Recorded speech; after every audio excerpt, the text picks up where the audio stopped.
Hey hi guys, நாம் இன்னைக்கு யாலி கேபிக்கினியோட episode 30 பார்க்க போகிறோம். இது வரைக்கும் சப்ஸ்கிரைப் பண்ணாதவங்க மறக்காம சப்ஸ்கிரைப் பண்ணிடுங்க. நாம இப்போ ஸ்ட்ரெயிட்டாக கதிக்குள்ள போயிடலாம். டிவோர்ஸ் பேப்பரில் சைன் பண்ணதுமே ஃபெரித் ஒன்றுமே இல்லாமல் ரொம்ப கஷ்டத்தோட அவளை பார்க்குறான். பட் அவள் அதே ஃபீலிங்கோட கல் மாதிரியே நின்றுருக்கா. அந்த டைமில் தாத்தா என் கூட வெளியே வா அப்படின்னு சொல்லி அவளை வெளியே கூட்டிட்டு போய் உனக்கு தகுதியான ஆட்கள் கூட இனிமேல் நீ போய் சந்தோஷமா வாழு அப்படின்னு சொல்லி அனுப்பி விடுறாரு. சரி, நான் பார்த்ததுமே கசின் நீ ஓகே தானே, அவங்க உன்னை எதுவும் பண்ணிடல, நீ நல்லா இருக்கியா அப்படின்னு சொல்லி கேட்பான். நல்லா இருக்கேன் அப்படின்னு சொன்னதுமே ஃபெரித் வெளியே வருவான். வெளியே வந்து தாரிக்க பார்த்ததுமே அவனுக்கு பயங்கர கோவம் வந்துடும். நீ இங்க என்னடா பண்ணிட்டு இருக்க அப்படின்னு சொல்லி அடிக்க போவான். அப்பாவும் தம்பி தான் தடுத்து நிறுத்துறாங்க. அதுக்கு இந்த கிழவன் உன் அப்பா வெறும் டெக்கரேஷன் மாதிரி தான் இங்க நிக்கிறான், அப்பனை விட பையன் சவுண்ட் அதிகமா இருக்கு, இப்படிதான் நீ வளர்த்திருக்கியா அப்படின்னு சொல்லி இந்த கிழவன் கேட்பான். இந்த தாரிக் வேற இவனை கடுப்பேத்துற மாதிரி கண்ணடிக்கிறது இந்த மாதிரி சீன் போட்டுருக்கான். முதல்ல எல்லாரும் வெளியே போங்கடா அப்படிங்கிற மாதிரி தாத்தா சொல்ல, அதுக்கு இந்த கசின் நீங்க எனக்கு பதில் சொல்லி ஆகணும், என் பொண்ணோட வாழ்க்கையவே கெடுத்திருக்கீங்க, கோர்ட்ல வச்சு ஒரு பதில் சொல்லிதான் ஆகணும் அப்படிங்கிற மாதிரி இவன் சொத்தை மீன் பண்ணி பேசுறான். அதுக்கு தாத்தா நான் உனக்கு கொடுத்த அத்தனை சொத்தை விடவும் உன் பொண்ணதான் நான் அதிகமான மதிப்போட பார்த்தேன், இதுக்கு மேல உனக்கு எதுவும் கிடைக்கும்னு எதிர்பார்க்காத, அவ பேப்பர்ஸ்ல சைன் பண்ணிட்டா அப்படிங்கிற மாதிரி தாத்தா சொல்றாரு. இதை கேட்டதுமே கசின் அவர் என்ன சொல்றாரு, அவர் சொல்றது உண்மையா, நீ எதுலயாவது சைன் பண்ணியா அப்படின்னு சொல்லி கேட்பான். ஆமாப்பா, நான் பேப்பர்ஸ்ல சைன் பண்ணி கொடுத்துட்டு தான் வந்திருக்கேன் அப்படின்னு சொன்னதுமே இவனுக்கு பக்கோன்னு ஆகுது. போச்சா ஒன்றும் கிடைக்காது அப்படிங்கிற மாதிரி டென்ஷன் ஆகுறான். உடனே அந்த கிழவன் இப்ப இதெல்லாம் தேவையில்லாதது, நம்ம கிளம்பலாம் அப்படிங்கிற மாதிரி சொல்லி கூட்டிட்டு போறான். அப்ப இந்த தாரிக் கம்மன் இருக்காம சைரனோட இடுப்புல கை வச்சு கூட்டிட்டு போற மாதிரி நீ ஓகே இல்ல அப்படிங்கிற மாதிரி பேசுறான். இதை பார்த்ததும் டென்ஷனான ஃபெரித் ஓடி வந்து அவனை ஒரு அடி கீழே விழுந்துடுறான். அவன் அப்படியே நான் அவனை கொன்று வந்தா அப்படின்னு சொல்லி அவன் மேல ஏறி உட்காந்து அவனை புரட்டி எடுக்கிறான். தாத்தாக்கு இதெல்லாம் பார்க்கும்போது தலை வலிக்குது, ஏன்டா இப்படி பிஹேவ் பண்ற அப்படிங்கிற மாதிரி இருக்கு. கசிம் உடனே என்ன தாத்தா உங்களோட பேச்சுக்கு இந்த வீட்டுல மதிப்பில்லை போல, எல்லாம் மங்கி போச்சா அப்படிங்கிற மாதிரி பேசுறான். கசிம் இதுக்கு மேல நீ ஒரு வார்த்தை பேசினேன்னா உன் நாக்கு அறுத்து உன் கையிலேயே கொடுத்துருவேன், முதல்ல இங்கிருந்து வெளியே போடா அப்படின்னு சொல்லி சத்தம் போட்டுடுறாரு. இவங்களும் சத்தம் இல்லாம வெளியே போயிடுறாங்க. அவங்க வெளியே போனது கன்ஃபார்ம் ஆனதுக்கு அப்புறம் பெரித்தோட கழுத்தை பிடிச்சு இதுக்கு மேல என் வார்த்தைக்கு மீறி மறு வார்த்தை பேசினேன்னா பேரன் கூட பார்க்க மாட்டேன் அப்படின்னு மிரட்டிட்டு அவர் அங்கிருந்து போறாரு. எல்லாரும் அங்கிருந்து போனதுக்கு அப்புறம் ஃபெரித் அவங்க அப்பா அம்மாவை ரொம்பவே சத்தம் போடுறான். நீங்க என்ன நினைச்சிட்டு இருக்கீங்க, எவனோ ஒருத்தன் என் ஒய்ஃபை கூட்டிட்டு போறான், நான் எப்படி அமைதியா இருக்க முடியும், அவ என் ஒய்ஃப் தான், என்னை கட்டாயப்படுத்தி இப்படி சைன் பண்ண வைக்கிறதுனால மட்டும் எல்லாம் மாறிடும் நினைக்கிறீங்களா அப்படின்னு சொல்லி ரொம்பவே சத்தம் போடுறான். அவங்க அப்பாவை பார்த்து ஒரே ஒரு டைம் அது ஒரு அப்பாவா நடந்துக்க கத்துக்கோங்க பிளீஸ், உன் அப்பாவை எதிர்த்து நீ ஒரு வார்த்தையாவது பேசினியா, உன் பிள்ளைக்காக எல்லா நேரமும் அமைதியா இருக்கிறதுக்காகவா என்ன பெத்துக்கிட்ட, எதுக்கு உனக்கு மகனா பிறந்து நான் ரொம்ப ஃபீல் பண்றேன் அப்படிங்கிற மாதிரி இவன் பேசுவான். அதுக்கு அவங்க அம்மா இதுக்கு மேல இப்படி பேசாத அப்படின்னு சொல்லி சத்தம் போடுவாங்க. நான் அப்படிதான் பேசுவேன் அப்படின்னு சொல்லி இவன் கோவப்பட்டோன்னே ஃபெரித்தை அடிச்சிடுறான். என்னைக்குமே நீ ஒரு நல்ல அப்பாவே இருக்க போறதே இல்ல அப்படின்னு சத்தம் போட்டு அவன் அங்கிருந்து போறான். ஆப்போசிட்ல இந்த இஃப்கட் வருவா. நீ இப்ப சந்தோஷமா இருக்கியா, நீ நினைச்சதெல்லாம் நடந்துருச்சா, இன்னைக்குமே நான் அவளை கல்யாணம் பண்ணுவேன்னு நினைச்சு கூட பாத்துறாத அப்படின்னு சொல்லி இவளையும் சத்தம் போட்டு இவன் கிளம்பி போறான். அந்த நேரத்துல பெலினுக்கு கால் பண்ணி அவன் ரொம்ப கோபத்தோட வெளியே போறான். எங்க போவான் என்ன பண்ணுவான் அப்படிங்கிறது உனக்கு ரொம்ப தெளிவா தெரியும். இப்ப போய் அவனை நீ செட்யூஸ் பண்ணி உன்னோட வலையில விழுக வச்சு நீ என்ன நினைக்கிறியோ அதை நிறைவேற்றிக்கோ அப்படிங்கிற மாதிரி இவன் சொல்றா. உடனே அவங்க அம்மாட்ட சொல்லிட்டு ரொம்ப ஜாலியா ரெடி ஆகுறா. ஃபெரித் அப்தின் கிட்ட போய் நம்ம எங்காவது போகணும், இதுக்கு மேல எனக்கு இங்க இருக்க விருப்பம் இல்லை, நம்ம எங்காவது போகலாம் அப்படின்னு சொல்லி பப் எங்கேயாவது போகலாம் அப்படின்னு சொல்லி பிளான் பண்றான். இந்த கசிம் கார்ல போறப்ப கூட அதுல என்ன எழுதியிருக்குன்னு படிச்சு பார்க்காம கூட நீ சைன் பண்ணியா, அதுல என்ன எழுதியிருக்காங்கன்னு உனக்கு தெரியுமா அப்படின்னு சொல்லி இவன் கேட்பான். என்னோட டிவோர்ஸ் பேப்பர், அதுக்கப்புறம் கல்யாணம்னால எனக்கு கிடைச்ச சொத்து பணம் இதெல்லாம் வேண்டாம் அப்படின்னு சொல்லி சைன் பண்ணி கொடுத்துருக்கேன் அப்படிங்கிற மாதிரி இவன் சொல்லுவா. அதெல்லாம் அதுல எழுதியிருந்ததா நீ படிச்சு பாத்தியா அப்படின்னு சொல்லி சொத்துன்னு சொத்தை பத்தி இவன் பேசிட்டு இருப்பான். அதுக்கு அந்த கிழவன் இதெல்லாத்தையும் விடு, இப்போதைக்கு உன் பொண்ணு நல்லபடியா டிவோர்ஸ் ஆகி வரணும், அதை மட்டும் பாரு அப்படிங்கிற மாதிரி இவன் பேசுறான். வீட்டுக்கு வந்ததுமே இந்த பாட்டிகிட்ட இந்த கிழவன் பேசுற விதமே ஒரு மாதிரி இருக்கு. நம்ம சீக்கிரமா சுனா அண்ட் சஃபட்டோட மேரேஜ பண்ணிடலாம், அதுக்கப்புறம் இவங்களோட மேரேஜை பாத்துக்கலாம், சரி உன்னோட காஃபி ரொம்பவே நல்லா இருக்குமே ஹட்டிக், போய் எனக்காக ஒண்ணு போட்டு வரியா அப்படிங்கிற மாதிரி ரொம்ப உரிமையா பேசுறான். எதுவுமே பேச முடியாம பாட்டி எந்திரிச்சு போயிடுறாங்க. இப்படியே எல்லாரும் கிளம்புறாங்க. அப்ப இவன் நான் சைலண்ட் ஒரு நிமிஷம் பேசலாமா அப்படின்னு சொல்லி எல்லாரையும் அனுப்பி விட்டுருவான். அப்ப டோர் கிட்ட நின்று உன்னோட பாஸ்ட்ல நீ என்னென்ன வழி அனுபவிச்சியோ அத்தனையும் நான் உன்னை மறக்க வச்சிருவேன், ஏன்னா நான் உனக்கு அவ்வளவு சந்தோஷம் கொடுப்பேன், அப்படிங்கிற மாதிரி பேசுறான். இதை கேட்டதுமே அவ கதவு பக்கத்துல போய் நின்று முதல்ல வெளியே போடா அப்படிங்கிற மாதிரி நிக்கிறா. அவனும் பேசாம சிரிச்சுட்டே வெளியே போறான் பைத்தியக்காரன். இதே டைம்ல பப்ல நம்ம என்ன பண்றோம் அப்படிங்கிற இதே இல்லாம பயங்கரமா குடிச்சிட்டு ஆடிட்டு இருக்கா ஃபெரித் கோபத்துல. அவங்க போனதுக்கு அப்புறம் இவங்க 3 பேரையும் நிக்க வச்சு நீ என்ன சைன் பண்ண அப்படின்னு சொல்லி கேட்பாரு. டிவோர்ஸ் பேப்பர்லயே எனக்கு எந்த விதமான சொத்துக்கும் இனிமேல் சம்மந்தம் இல்லைன்னு சொல்லி நான் சைன் பண்ணேன் அப்படின்னு சொல்லி சொல்றா. நீ யாரை கேட்டு இதை சைன் பண்ண, என்கிட்ட இதை பத்தி பேசியிருக்கணும்ல அப்படிங்கிற மாதிரி கசின் சொல்ல, எனக்கு அதெல்லாம் எதுவுமே வேண்டாம், அதனால நான் அதை சைன் பண்ணேன் அப்படிங்கிற மாதிரி இவ பேசுறா. இதை கேட்க கேட்க அவனுக்கு இன்னும் கோபம் வருது. ஏய் சைரன், நீ என்ன பேசிட்டு இருக்க? நீ என்ன பண்ணிட்டு வந்திருக்கன்னு உனக்கு தெரியுமா? நான் இவ்வளவு நாள் உனக்காக ஸ்பெண்ட் பண்ண மணி எல்லாம் எனக்கு எப்படி திரும்ப கிடைக்கும்? என்ன பண்றது, எனக்கு எப்படி பணம் கிடைக்கும் அப்படிங்கிற மாதிரி இவன் கேட்கிறான். இதுக்கு முன்னாடி என்னால கிடைச்ச பணத்தை கவுண்ட் பண்ணிட்டு இருங்க, அதுவே போதும் அப்படிங்கிற மாதிரி இவ சொன்னதுமே சப்புன்னு ஒரு அரைஞ்சு வாய் இவளுக்கு அதிகமாயிருச்சு, நான் இப்ப என்ன பண்றேன் பாரு அப்படின்னு சொல்லி அவன் கத்தி எடுக்க போயிடுறான். இவங்க 3 பேரும் அவளை எழுப்பி நீ சீக்கிரமா ரூமுக்கு போ, நாங்க அவளை சமாளிச்சுக்கிறோம் அப்படிங்கிற மாதிரி எவ்வளவு சொல்றாங்க. அவர் இன்னைக்கு என்ன பண்ணுவாரோ பண்ணட்டும், நான் எங்கேயும் போறது இல்ல அப்படிங்கிற மாதிரி இவ ஸ்ட்ராங்கா நிக்கிறா. அப்ப பாட்டி ஓடி போய் அவனை ஒரு அரைஞ்சு அந்த கத்தி கீழே தள்ளி விட்டுறாங்க. என்ன ஒரு வாய் திமிரு அவளுக்கு, நான் பாத்துக்கிறேன் அவளை அப்படின்னு சொல்லி அடுப்ப ஆன் பண்ணி தீக்குள்ள அவ கையை வைக்க இவன் ட்ரை பண்றான். 3 பொம்பளைங்களும் அவளை பிடிச்சி இழுன்னு இழுப்பாங்க. இல்ல வேண்டாம் இப்படி பண்ணிடாத அப்படின்னு சொல்லி. பட் அவன் எவ்வளவு தூரம் அவ கையை வைக்க ட்ரை பண்ணும்போது பாட்டிக்கு இதெல்லாம் பார்த்து ஒரு மாதிரி மயக்கம் வந்துருது. அந்த அல்லாக்கு தேங்க்ஸ் சொல்லிக்கோங்க, இதான் கடைசி முறை, இந்த பாட்டினால நான் உங்களை எல்லாத்தையும் அப்படியே விட்டுட்டு போறது, ஆனா இதுக்கப்புறம் நான் அதை பண்ண மாட்டேன் அப்படிங்கிற மாதிரி மிரட்டிட்டு அவன் அங்கிருந்து போறான். இந்த டைம்ல பெலினும் அங்க வந்துடுறா. அவளும் ஒரு மாதிரி ட்ரெஸ் பண்ணிட்டு டான்ஸ் ஆடிட்டு அவனை எப்படியாவது யூஸ் பண்ணும் அப்படின்னு சொல்லி பாக்குறா. இது அத்தனையுமே தூரத்துல ஒரு போட்டோகிராஃபர், அதாவது பழைய எபிசோட்ஸ்ல ஒரு போட்டோகிராஃபர்னால இவங்களுக்கு ப்ராப்ளம் வந்திருக்கும், அதே போட்டோகிராஃபர் போட்டோ எடுக்க ட்ரை பண்றான். பட் அது கொஞ்சம் ப்ராப்பரா கிளிக் ஆகல.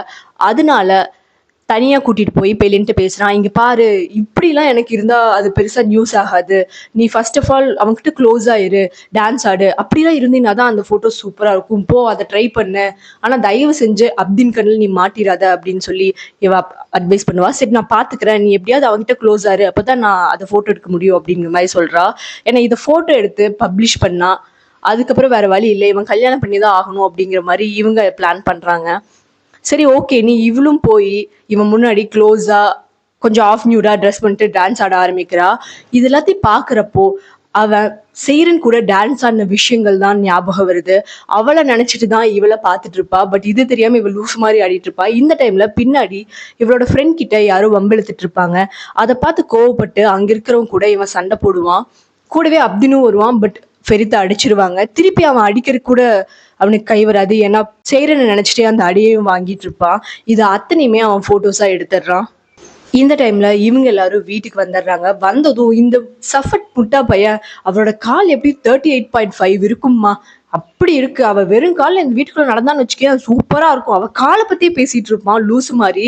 இதே டைம்ல சீக்கிரமா உங்களோட மேரேஜை நான் ஏற்பாடு பண்றேன், மருமகள்கள் விஷயத்துல உங்க அம்மா தான் எல்லாத்தையும் பாத்துக்குவா, அவ இந்த வீட்டுல நிறைய அனுபவிச்சுட்டா, இதுக்கு மேலேயாவது அவ கொஞ்சம் ஃப்ரீயா இருக்கணும், அதனால அவ என்ன நினைக்கிறாளோ அதை பண்ண விட்டுருங்க. இந்த அம்மா அவனோட தாரிக் கிட்ட அவளோட கால் ரொம்பவே டேமேஜ் ஆயிருந்தது, அதுக்கு மருந்து போட்டுட்டு இருக்கேன், நீ போய் பாத்துக்கோ அப்படிங்கிற மாதிரி சொல்லிட்டு போறா. இவ என்னடா சொல்றா அப்படின்னு போய் பார்த்தா பேஸ்மெண்ட்ல ஒரு பொண்ணை கட்டி போட்டு வச்சிருக்காங்க, அவ நகரவே முடியாத மாதிரி பெட்ல. என்னடான்னு பார்த்தா இவனோட பழகிட்டு இருந்த பொண்ணு போல. இவன் அவளை கடத்திட்டு வந்து இங்க வச்சு டைனமும் கொடுமைப்படுத்திட்டு இருக்கான். அவன்கிட்ட என்ன சொல்றா அப்படின்னா, நான் உன்னை ரொம்ப நம்பி இருந்தேன், பட் நீ என்கிட்ட எப்ப பொய் சொல்ல ஆரம்பிச்சியோ அப்போ உன் மேல இருந்த லவ் எனக்கு போயிடுச்சு, இப்ப எனக்கு புதுசா ஒரு லவ் வந்திருக்கு, ஏதோ ஏனோ தானோங்கிற மாதிரி கிடையாது, அவ்வளோ லவ் பண்றேன் அவளை, சீக்கிரமா அவளை நான் கல்யாணமும் பண்ணிக்க போறேன், கவலைப்படாத, அவளுக்காக நான் உன்னை விட்டுற மாட்டேன், நீ இந்த ரூம் இல்லாம வேற ரூம் போயிடுவ, அவ இந்த ரூம்ல இருப்பா, அவ்வளவுதான், உன்னை நான் நல்லா பார்த்துப்பேன், அவளை நான் நல்லா பார்த்துப்பேன் அப்படின்னு சொல்லி ரொம்ப சைக்கோத்தனமா பேசுறான்.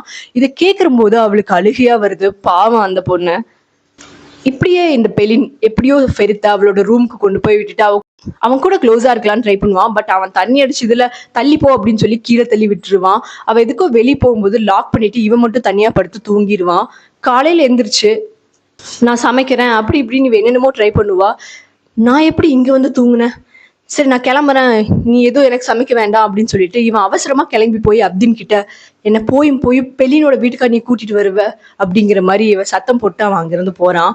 அடுத்த நாள் காலையிலேயே இவங்க வீட்டுக்கு ஃப்ளவர்ஸ் அண்ட் கிஃப்ட்ஸோட இவங்க 2 பேர் வந்திருக்காங்க. அவங்க 4 பேருமா சேர்ந்து வெளியே போலாம் அப்படின்னு. அப்ப இந்த தாரிக் கசிமை கூப்பிட்டு பேசுறான். என்ன சொல்றான் அப்படின்னா, ஃபெரித்தோட டிரைவரும் உங்க பொண்ணும் அடிக்கடி பேஸ்மெண்ட்ல நின்று பேசிக்கிறதாவும் நான் கேள்விப்பட்டேன். அதுவும் செய்யறன் விஷயமா, இதெல்லாம் எங்க குடும்பத்துக்கு சரிப்பட்டு வராது. அதனால தாத்தாட்ட இதை பத்தி பேசுறதுக்கு முன்னாடி உங்ககிட்ட பேசலாமேன்னு வந்தேன் அப்படிங்கிற மாதிரி இவன் சொல்றான். இதை கேட்டதுமே அவனுக்கு டென்ஷன் ஏறுது. இருந்தாலும் எதுவும் பேசாம பொண்ணுங்களை அமைதியை அனுப்பி வைக்கிறான்.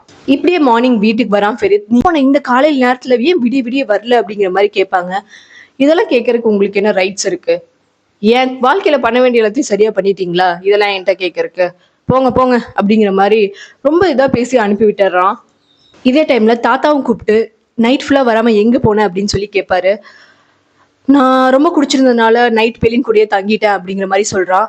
ஓ, இன்னும் ஆல்கஹால் உன் ரத்தத்துல ஓடிட்டு இருக்கு, அதனாலதான் நீ இவ்வளவு தைரியமா பேசுறியா?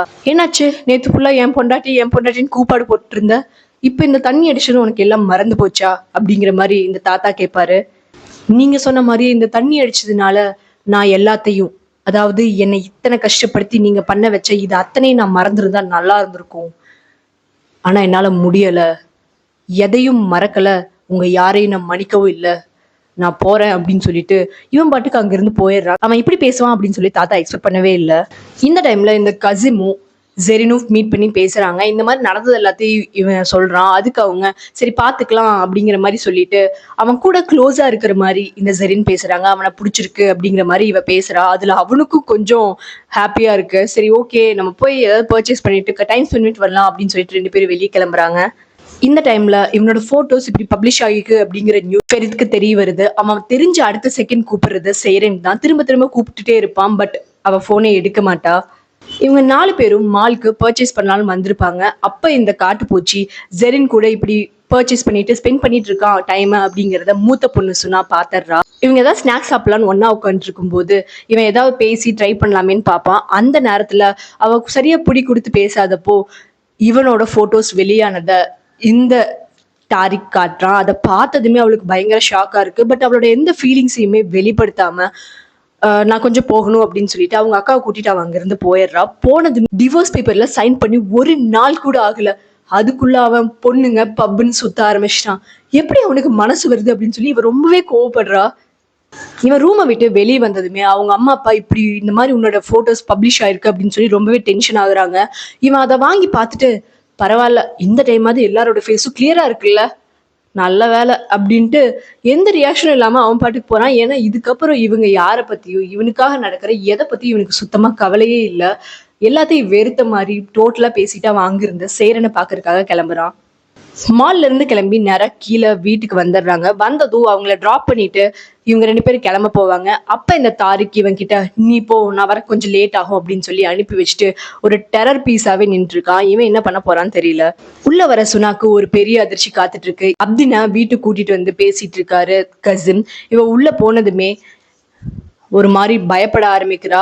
என்னம்மா, எங்க போயிட்டு வந்த, யார் கூட போயிட்டு வந்த, எதுக்கு போயிட்டு வந்த, தெளிவா நம்ம வீட்டுக்கு வந்திருக்க கெஸ்ட் கேட்கற மாதிரி சொல்லு அப்படிங்கிற மாதிரி இவன் சொல்லுவான். என் ஃபியான்சே கூட கொஞ்சம் கல்யாண பர்ச்சேஸ்க்காக நான் வெளியே போனேன் அப்படிங்கிற மாதிரி இதை சொல்றா.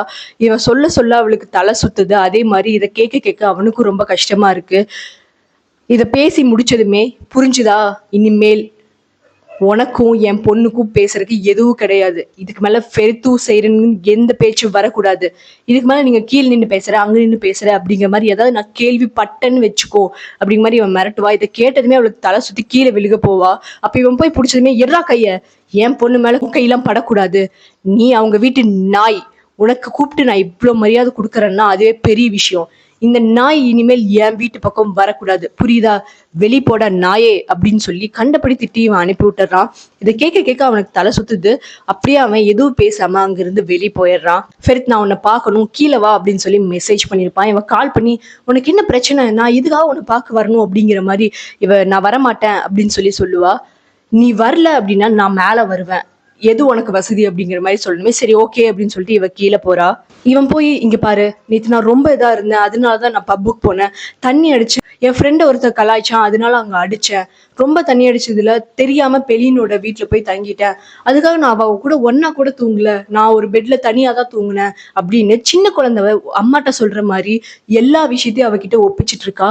சரி சரி சரி, என்னை பார்த்தேன், எல்லாம் தெரியும், இதுக்கப்புறம் எதுக்கு நீ இதெல்லாம் என்கிட்ட சொல்ற, உனக்கு எனக்கு என்ன சம்மந்தம் இருக்கு அப்படிங்கிற மாதிரி இவ பேசுறா. நீ பாரு, இதெல்லாம் நீ கோவத்துல பேசுறேன்னு தெரியும், ஆனா இதெல்லாம் நான் வேணுனே பண்ணல, நேத்து எனக்கு ரொம்ப மூட் அப்செட்டா இருந்துச்சு, அதனாலதான் நான் இதை பண்ணேன், இதெல்லாம் உனக்கு தெரியணும் அப்படிங்கிற மாதிரி சொல்றான். இதெல்லாம் தெரிஞ்சு நான் என்ன பண்ண போறேன், எனக்கு எல்லாமே முடிஞ்சது, நீ என்ன வேணாலும் போய், எங்க வேணாலும் போய், என்ன வேணாலும் பண்ணு, நான் உன்னை எதுவும் கேட்க போறது இல்ல, நான் ஏன் கேட்கணும், உன் லைஃப்ல நீ என்னமோ பண்ணிட்டு போ அப்படிங்கிற மாதிரி சொல்றா. இதை கேட்க கேட்க அவனுக்கு கோவம் வருது. நீ இதெல்லாம் நினைச்சு அவனை கல்யாணம் பண்ணிக்கலான்னு ஒரு மோசமான முடிவு எடுத்துறா, அவங்க எல்லாம் ரொம்ப சைக்கோ மாதிரி அப்படிங்கிற மாதிரி அவன் சொல்றான். அதனால உனக்கு என்ன பிரச்சனை, நீ இதை கேட்கறதுக்கு உனக்கு எந்த உரிமையும் கிடையாது, ஒருவேளை நான் கல்யாணம் பண்ணிட்டா என்ன பண்ணுவ, நீ என்ன மறுபடியும் அடிப்பியா, இல்ல உங்க வீட்டுல மறுபடியும் என்ன பூட்டி வச்சிருவீங்களா, என்ன பண்ண போற, இது எதுக்குமே உனக்கும் சம்மந்தம் கிடையாது, அப்போ உனக்கு இப்பவே அவனை பிடிக்க ஆரம்பிச்சிருச்சு அப்படித்தானே அப்படிங்கிற மாதிரி ஃபெரித் கேட்பான். எனக்கு பிடிச்சா என்ன, பிடிக்காட்டி என்ன, நான் சொல்றது உனக்கு புரியலையா அப்படின்னு சொல்லி இவன் பேசிட்டு இருக்கும்போது அந்த இடத்துக்கு தாரிக் வரான். ரெண்டு பேருக்குமே ஷாக் ஆகுது, இவன் இங்க என்ன பண்ணிட்டு இருக்கான் அப்படின்னு சொல்லி. அவன் வந்ததுமே, பாத்தியா உன்னை வேவு பாக்குறதுக்கு அவன் இங்கேயே இருக்கான், இப்படிப்பட்ட ஒருத்ததான் நீ கல்யாணம் பண்ணிக்க போறியா அப்படிங்கிற மாதிரி இவன் பேசுறான். அப்படியே அவன்கிட்ட பேசிட்டே அவனை அடிக்கலாம் அப்படிங்கிற மாதிரி இவன் பக்கத்துல போவான். நடுவுல வந்த சைரன், இதுக்கு மேல எந்த சம்மந்தம் கிடையாது, முதல்ல இங்கிருந்து வெளியே போ அப்படிங்கிற மாதிரி பண்ற மாதிரி பேசி அனுப்பிடுவா. இதை கேட்டதுமே அவன் சரி ஓகே சைரன் அப்படின்னு சொல்லிட்டு கொஞ்ச தூரம் போய், நான் என்னால முடிஞ்ச அத்தனையும் பண்ணுனேன், அதை விட அதிகமாவே பண்ணுனேன் என் லைஃப்ல உன்னை தக்க வச்சுக்கணும் அப்படிங்கறக்காக, ஆனா நீ ஒரு சின்ன முயற்சி கூட எடுக்கல, இதுக்காக இனி நீ ஃபீல் பண்ணுவ, இதுக்கு மேல உனக்கும் எனக்கும் எந்த சம்பந்தமும் கிடையாது, நான் எதுக்காகவும் இனி உன் லைஃப்ல வரமாட்டேன் செய்யறேன் அப்படின்னு சொல்லிட்டு அவன் அங்கிருந்து போறான். அவன் அங்கிருந்து போனதுமே, அவன் எதுக்காக இங்க வந்தான் அப்படிங்கிற மாதிரி இந்த தாரிக் கேட்கிறான். நான் பேசுனதை நீயும் தானே பார்த்த அப்படிங்கிற மாதிரி செய்யறேன்னு சொன்னதுமே, உங்க அப்பாக்கு இதை பத்தி தெரியுமா அப்படின்னு சொல்லி தாரிக் கேட்பான். இதை கேட்டது அவளுக்கு கொஞ்சம் ஷாக் ஆகும். அப்பாவுக்கு தெரியாது, உனக்கு வேணா நீ அப்பாட்ட போய் பேசிக்கோ அப்படின்னு சொல்லிட்டு அவ அங்கிருந்து போயிடுறா. மேல லிஃப்ட்ல போறப்ப கூட அவளால கண்ட்ரோல் பண்ண முடியாது, பயங்கரமா அழுகுறா, நான் ஃபெரித் இப்படி பேசிட்டாலே அப்படின்னு சொல்லிட்டு. இவன் கார் கூட ஏறல, அந்த பார்க்கிங் லாட்ல ஏதோ ஒரு இடத்துல உட்கார்ந்து ரொம்ப அழுகுறான். ரெண்டு பேரும் மனசுல இருக்கிறதும் முழுக்க முழுக்க காதல் மட்டும்தான், ஆனா அதை ரெண்டுத்தையும் வெளிப்படுத்திக்க முடியாம ரெண்டு பேரும் தன்னந்தனியா தவிச்சிட்டு இருக்காங்க. இந்த டைம்ல தாரிக் இந்த காட்டுப்பூச்சி பாக்குறான். அப்ப அவனுக்கு இன்னும் கோபம் அதிகமாகுது. இதே டைம்ல ரொம்ப மோசமான மனநிலைமையில இவன் நேரா பெலினை போய் பாக்குறான். பெலின் அவனை பார்த்ததுமே நீ நல்லா இருக்கியா அப்படின்னு சொல்லி கேட்பான். இன்னமும் சரியில்லை அப்படின்னு சொல்லி பெலினுக்கு ரொம்ப தெளிவா தெரியுது, அவன் ரொம்பவே மோசமான ஒரு மனநிலைமையில, ஏன்னா நீ எனக்கு வேண்டாம் அப்படின்னு சொல்லி செய்யறன்னு சொன்ன ஒவ்வொரு வார்த்தைகளையும் நினைச்சிட்டு பெலின் கிட்ட நீ என்ன கல்யாணம் பண்ணிக்கிறியா அப்படின்னு சொல்லி கேட்பான். அவ என்ன சொல்றதுன்னே தெரியாம ஒரு நிமிஷம் ஷாக் ஆகி பார்த்துட்டு இருப்பா. நம்ம கல்யாணம் பண்ணிக்கலாமா, எனக்கு பதில் சொல்லு அப்படிங்கிற மாதிரி இவன் கேட்பான். அவன் கேட்கறது அவன் தலையில பெரிய இடி விழுந்து அப்படியே கேட்கிற மாதிரி இருக்கும். ஏன்னா அவன் சுத்தமா ஒரு இன்ட்ரெஸ்ட் எதுலையுமே கேட்கல, செய்யறன் பேசின வார்த்தைகளால மட்டும்தான் இதை கேட்கிறான். இப்படியே அந்த எபிசோட் முடியுது. இதுக்கப்புறம் என்ன நடக்கும் நெக்ஸ்ட் எபிசோட்ல பார்க்கலாம். தேங்க்ஸ் ஃபார் வாட்சிங் ஃப்ரெண்ட்ஸ். Bye by.